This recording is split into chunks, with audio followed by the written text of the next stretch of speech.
everyone, it's currently Hiraki, and here with me is Arnold Reyes, one of the stage play actor and one of the characters in the leading teleserye Apoy sa Dagat. And hi Sir Arnold, what's your latest project and indie movies or stage play?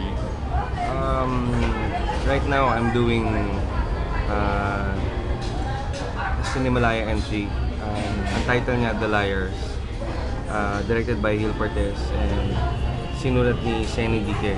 Tapos yung isa naman, isa pa rin Cinemalaya entry. Ang title naman niya, Purok 7. Written and directed by Carlo Obispo. So, maganda experience yung Cinemalaya every year. So, sana panoorin ninyo kasi magagandang pelikula yung pinapresent ng Cinemalaya every year. So kailan po sir ang tentative play date niya sa Cinemalaya? Alam ko ang Cinemalaya July eh. So, magkita-kita na naman tayo lahat sa CCP this July. Yun, panoorin niyo po lahat ng Cinemalaya kasi talagang maganda siya.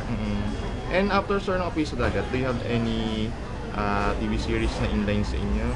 Sa ngayon, meron silang pinag-uusapan na gagawin ko for ABS. So, yun, abangan na lang ninyo. Ayun, abangan natin. So, thank you Sir Arnold and abangan natin po siya sa Thank you. mga ongoing projects. Thank you.